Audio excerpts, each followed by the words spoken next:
Jordan selalu memiliki banyak emosi tentang Hailey Residence. Itu karena itu adalah ide yang dia buat untuk Hailey ketika dia menikahinya sebagai suami yang tinggal di rumah. Itu adalah tempat yang menyimpan fantasinya tentang romansa yang indah. Jadi, bahkan setelah perceraian pertamanya yang tidak sah dari Hailey, dia masih bersedia untuk berinvestasi di perusahaan Camden sehingga mereka dapat terus membangun Hailey Residence. Namun, setelah mendengar Hailey menghina tempat yang dia anggap sebagai tempat suci ini, Jordan tidak tahan lagi. Dia ingin menghancurkan Hailey Residence menjadi reruntuhan dan mengubur semua cinta yang dia miliki untuk Hailey. Pada saat ini, Jordan telah memutuskan untuk membeli sebidang tanah itu dan mengubahnya menjadi kuburan. Jordan menunduk menatap ponselnya karena dia tidak ingin lagi melihat foto-foto ini untuk kedua kalinya. Mulai sekarang, dia juga tidak ingin melihat video atau foto Hailey lagi.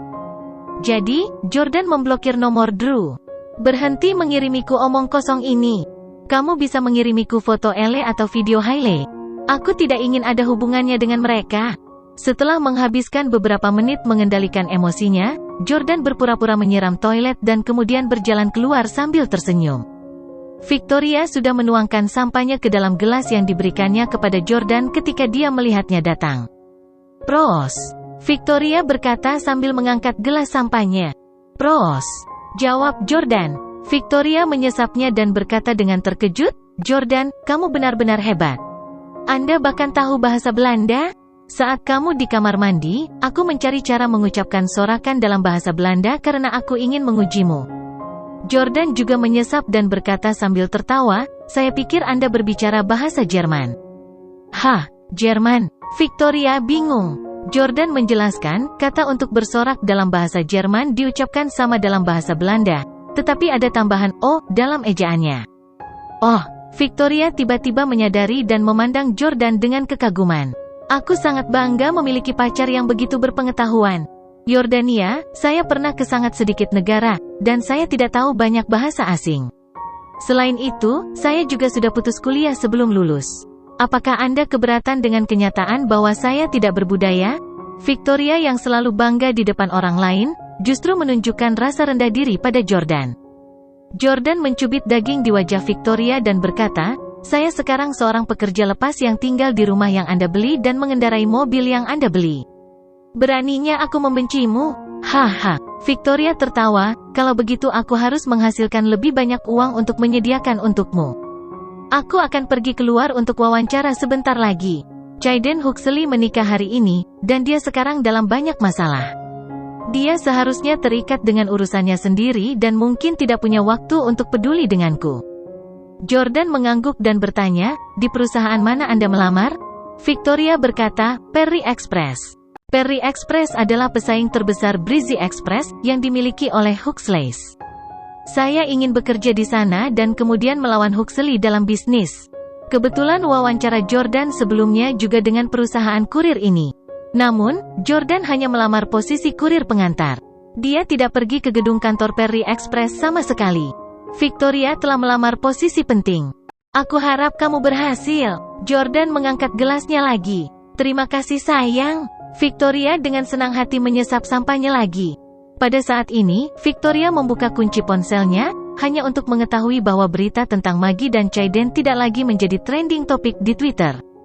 "Ini bukan lagi trending topik?" Victoria tiba-tiba berseru. Jordan juga membuka kunci ponselnya untuk melihatnya, hanya untuk melihat bahwa itu memang bukan lagi trending topik. Itu diganti dengan, "Agen manajemen Maggie telah mengeluarkan pernyataan untuk mengklarifikasi rumor." Setelah mengetuknya untuk melihatnya, dia menemukan bahwa agensi Maggie sebelumnya telah mengklarifikasi bahwa tweet dan tuduhan sebelumnya adalah palsu. Mereka juga mengatakan bahwa Maggie masih lajang dan tidak mengenal keturunan keluarga Huxley. Ketika sesuatu terjadi pada selebritas seperti Maggie, manajer atau agensi manajemen mereka biasanya akan membuat pernyataan untuk mengklarifikasi sesuatu. "Ah, aku tidak menyangka keluarga Huxley begitu kuat." Topik yang sedang tren dihapus kurang dari 10 menit setelah masuk ke Twitter. Victoria sedikit kecewa karena dia sangat ingin melihat Caden menuai apa yang dia tabur. Namun, kenyataannya banyak rumor yang bisa diberantas dengan uang. Jordan mengetuk untuk membuka tweet dan menyadari bahwa semua balasannya positif. "Maggie, kami percaya padamu. Penyebar rumor itu memalukan. Tolong lebih memperhatikan karya artis, terima kasih. Balasan semua diposting oleh orang-orang yang telah dibayar untuk melakukannya. Namun, Jordan menemukan bahwa sebagian besar netizen lainnya masih tidak percaya dengan isi klarifikasi. Apakah kamu pikir kami bodoh? Itu jelas Maggie. Dia punya nyali untuk melakukan hal seperti itu, tapi dia tidak punya nyali untuk mengakuinya. Keluarga Huxley sangat kaya, mereka benar-benar menghapus ini dari daftar topik yang sedang tren. Lupakan saja, kita orang biasa harus berhenti berusaha mendapatkan kotoran pada keturunan kaya dan selebritas besar. Setelah melihat komentar online beberapa saat, Jordan berkata, Victoria, lanjutkan wawancara seperti biasa hari ini. Meskipun tidak lagi menjadi trending topik, foto-fotonya telah menyebar, dan banyak netizen yang menyimpannya. Selain itu, tidak ada yang percaya klarifikasi. Saya kira masalah ini tidak akan diselesaikan dengan mudah. Petik 2. Victoria mengangguk dan berkata, kalau begitu aku akan menghadiri wawancara sekarang. Semakin lama saya menunggu, semakin banyak waktu yang dimiliki keluarga Huxley untuk menyelesaikan masalah ini. Ya, Jordan menyaksikan Victoria pergi. Setelah Victoria pergi, tatapan Jordan seperti obor yang menyala-nyala, dan seolah-olah ada api yang berkobar di hatinya. Kata-kata yang Hailey katakan padanya di halaman telah menyalakan api ini. Pada saat itu, dia memutuskan bahwa dia akan menggunakan taktik bisnis untuk kembali ke Caden. Aku tidak akan membiarkan Caden Huxley lolos begitu saja. Semakin kalian mencoba menyangkalnya, semakin aku akan membuktikan bahwa itu benar. Jordan mengambil ponselnya dan menelepon Frank. Apakah Anda punya pesanan untuk saya, Tuan Jordan? Butler Frank, apakah kakekku punya properti atau toko lagi atau semacamnya di New York City? Dia punya banyak, Tuan Jordan. Di mana Anda membutuhkan rumah? Apakah dia memiliki villa di Villa Great Mountain? Ya, saudaramu, Tuan Jamie telah memerintahkanku untuk meninggalkan kediamannya di Great Mountain Villas untukmu.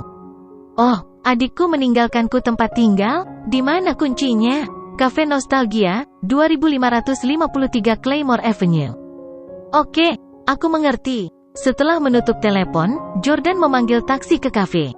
Itu tidak di pusat kota dan relatif terpencil dan jarang penduduknya. Namun, jalan itu cukup berseni. Jalan itu dikelilingi oleh pepohonan di kedua sisinya, menghalangi sebagian besar sinar matahari. Angin juga relatif nyaman. Setelah keluar dari mobil, Jordan mendorong pintu dan masuk. Dia disambut dengan seorang wanita yang sama cantiknya dengan Hailey. Jordan perlahan mendorong pintu kaca kafe, dan lonceng angin furin bergaya Jepang yang tergantung di pintu mulai berdenting, membuat bos wanita kafe itu mengangkat kepalanya untuk melihat ke pintu. Sinar matahari bersinar dari luar dan mengenai sebagian besar tubuh Jordan. Dia berjalan keluar dari cahaya, penuh dengan energi. Di kafe, wanita itu mengenakan maxi dress pink ala Prancis dan menggendong seorang gadis berusia sekitar 3 tahun di lengannya. Kedua ibu dan anak itu indah. Jordan tercengang saat dia melihat wanita itu, sedemikian rupa sehingga dia menyandarkan dirinya ke pintu kafe setidaknya selama 5 detik. Selama 5 detik itu, dia menatap wajah wanita itu untuk waktu yang lama dan menganggap bahwa dia seharusnya relatif muda. Meskipun dia adalah ibu dari 1 anak, dia mungkin tidak lebih tua dari 25 tahun. Sama seperti Hailey, wajahnya sempurna, dan dia benar-benar cantik yang akan memikat siapapun. Dibandingkan dengan Hailey, wanita ini tampak lebih anggun dan elegan. Dia memiliki senyum tipis di wajahnya yang membuatnya tampak menarik, seperti teman sekelas atau kolega. Ini pasti gadis Jamie. Jordan diam-diam berpikir. Dia tahu bahwa kakaknya selalu berkencan dengan wanita cantik. Dia selalu memiliki standar tinggi untuk wanita. Setelah menyaring putri-putri dari banyak keluarga, mantan istri Jordan, Hailey adalah kandidat paling cantik dan cocok yang dipilih Jamie untuk Jordan saat itu. Karena Jamie meninggalkan kuncinya di kafe, dia pasti ada hubungannya dengan bos wanita di sini. Jordan menutup pintu, masuk dan menemukan bahwa tidak ada pelanggan di kafe sama sekali. Wanita muda dan putrinya adalah satu-satunya yang hadir. Berpikir bahwa tidak pantas untuk terus menatapnya, Jordan menoleh untuk melihat putrinya di pelukannya.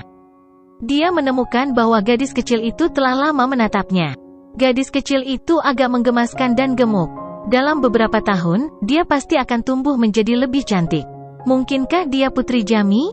Jordan bertanya-tanya. keluarga Stellas akan mengambil ahli waris laki-laki mereka pada usia 3 tahun. Namun, mereka akan mengizinkan ahli waris perempuan untuk tinggal bersama ibu mereka selama beberapa tahun lagi. Wanita itu memandang Jordan sambil tersenyum dan berkata, "Halo." Suara wanita itu lembut dan menyejukkan telinga. Bahkan, dia merasa pernah mendengarnya di suatu tempat sebelumnya. "Halo."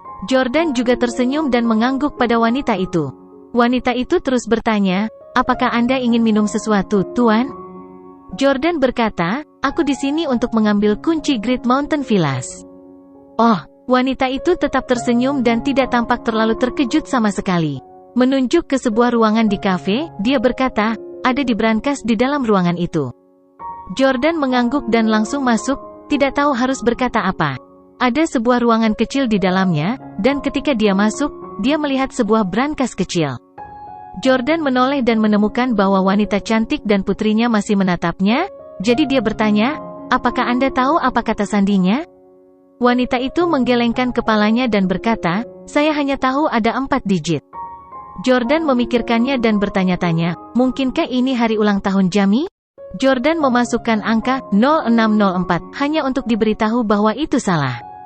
"Karena kuncinya dimaksudkan untukku, mungkinkah ini hari ulang tahunku?" Jordan memasukkan angka ulang tahunnya dan berhasil membukanya. Di dalam brankas tidak hanya ada kunci rumah, tetapi juga 2 kunci mobil dan beberapa kontrak. Jordan mengeluarkan semuanya, berjalan ke lobi kafe, dan berkata kepada wanita itu, "Aku akan mengambil ini." "Baik." Wanita itu masih tersenyum tanpa berkata apa-apa. Dia tidak menanyakan nama Jordan, dia juga tidak mengatakan apa-apa tentang Jamie. Seolah-olah dia tidak ada hubungannya dengan Jamie sama sekali.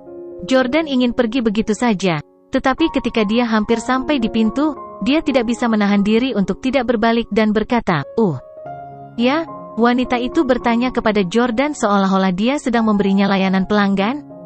Jordan ingin berbicara, tetapi dia menghentikan dirinya sendiri. Tidak apa-apa, lingkungan di sini tidak buruk. Mari datang ke sini hari lain untuk minum kopi. Kami terburu-buru hari ini." Wanita itu berkata dengan senyum tenang, "Oke, selamat datang." Jordan mendorong pintu untuk pergi, tetapi dia tidak bisa menahan diri untuk tidak berbalik lagi. Dia melihat gadis di lengannya menatapnya. Ada tatapan menyedihkan di matanya yang besar dan berair. Jordan meraih kunci dan kontrak.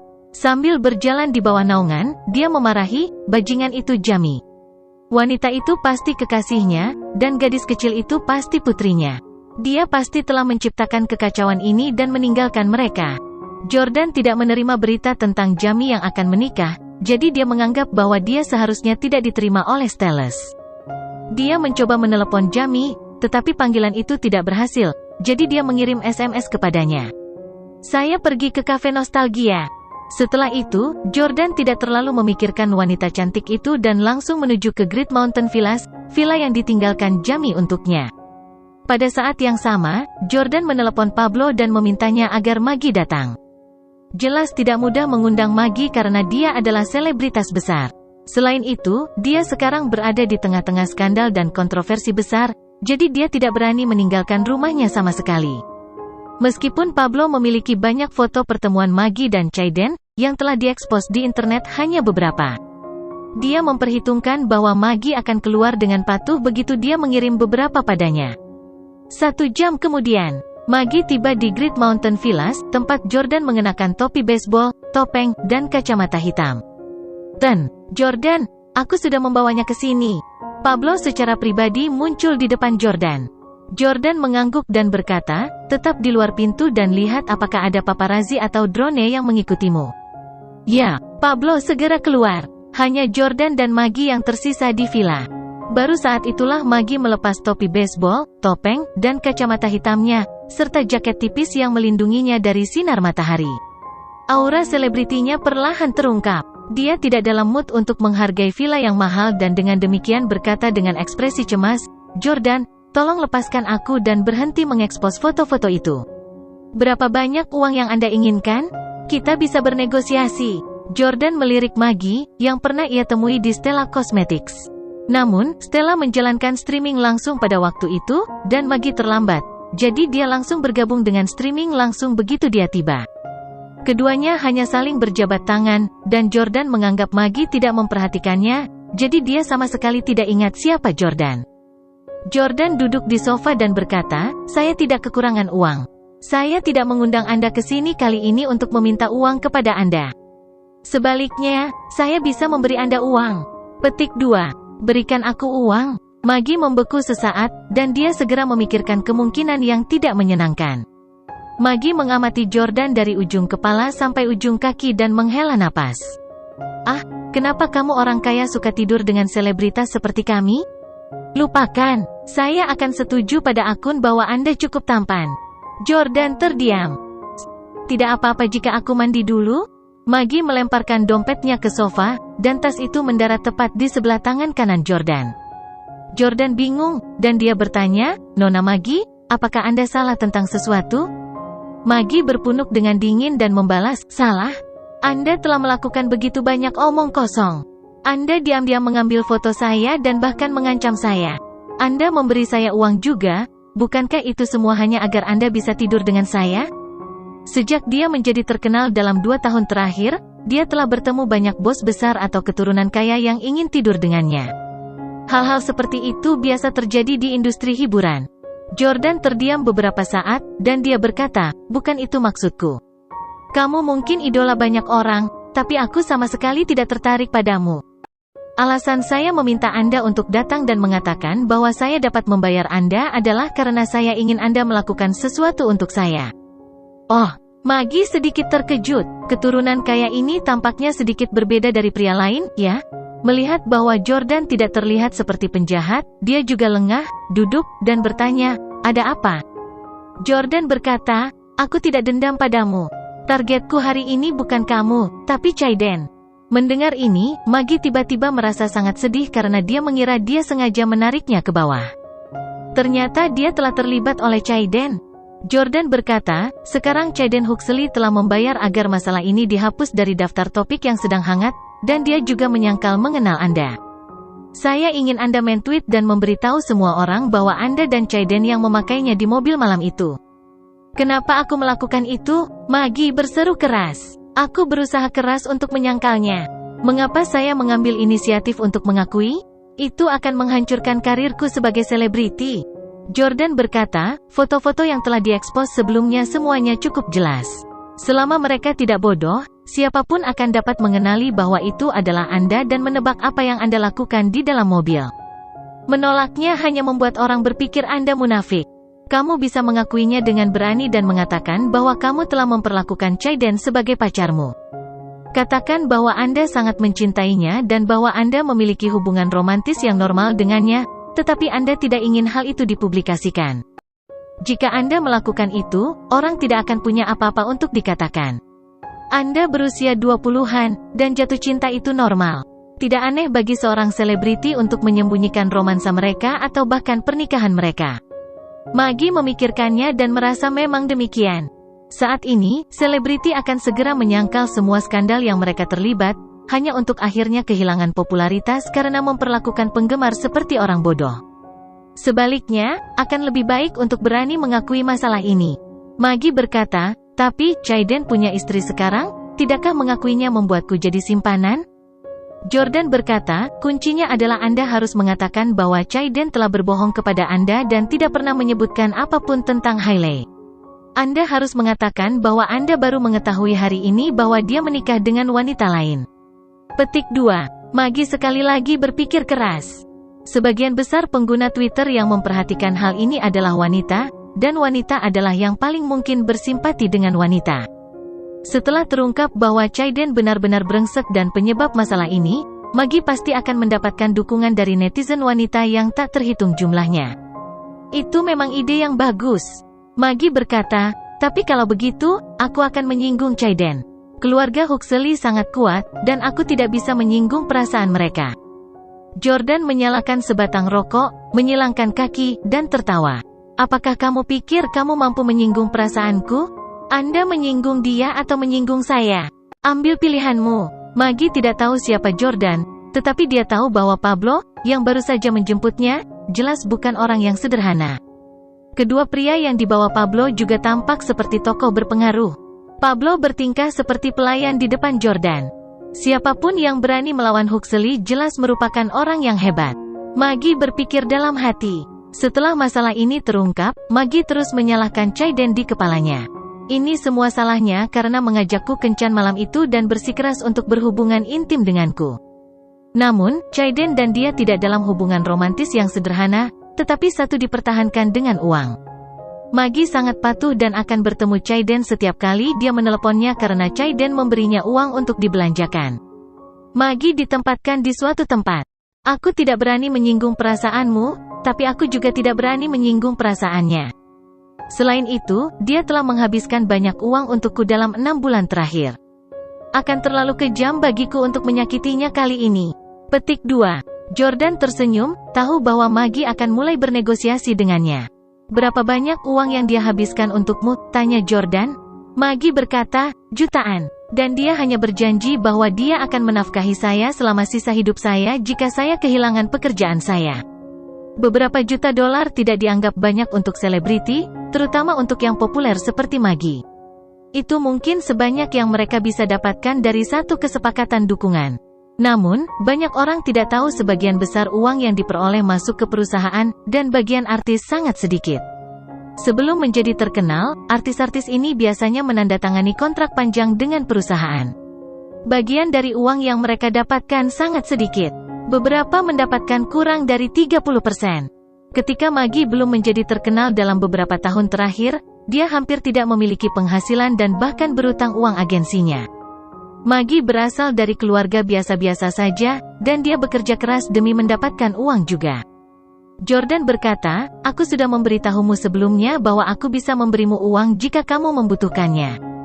Bagaimana menurutmu tentang villa ini? Baru kemudian Maggie dengan hati-hati melihat villa ini dengan dekorasi yang indah dan mewah dan di lingkungan yang makmur. Karenanya dia tahu betapa mahalnya harga properti di sini. Jordan berkata, selama Anda bersedia melakukan apa yang saya katakan dan menuduh Chaiden berbohong kepada Anda dan mempermainkan perasaan Anda, villa ini akan menjadi milik Anda. Betulkah? Maggie menatap Jordan dengan heran. Dia selalu ingin membeli rumah di New York City, tetapi dengan penghasilannya, dia harus bekerja keras selama 2 tahun lagi untuk membelinya. Namun, banyak pendatang baru muncul di industri hiburan setiap tahun, sehingga yang saat ini tersingkir dengan sangat cepat. Dia bahkan tidak tahu apakah masih ada tempat untuknya di industri ini dalam 2 tahun. Jordan mengangguk dan berkata, aku baru saja melakukan perhitungan kasar tentang nilai villa ini dan barang-barang di dalamnya. Mereka menambahkan hingga hampir 20 juta. Petik 2. Aku juga sudah melihat kontrakmu dengan perusahaanmu. Anda hanya bisa mendapatkan 50% dari uang yang Anda hasilkan dalam setahun. Anda bahkan harus membayar kembali uang yang dikeluarkan perusahaan untuk melatih Anda. Bahkan jika kamu beruntung, kamu butuh bertahun-tahun untuk mendapatkan begitu banyak uang. Jika saya terlibat dalam industri hiburan di masa depan, saya bahkan mungkin membantu Anda dan membiarkan Anda berakting dalam beberapa produksi sutradara besar. Pertimbangkan dengan benar. Jordan sudah mengatakan apa yang harus dia katakan. Sekarang terserah Maggie. Dia berjuang untuk waktu yang lama, merasa sangat bertentangan karena dia tidak mampu menyinggung salah satu dari mereka. Namun, dia sinis tentang Chaiden jauh di lubuk hati. Maggie berasal dari keluarga biasa, tetapi dia selalu menyendiri dan sombong. Dia bukan hanya seorang wanita yang akan dengan mudah menjadi wanita simpanan.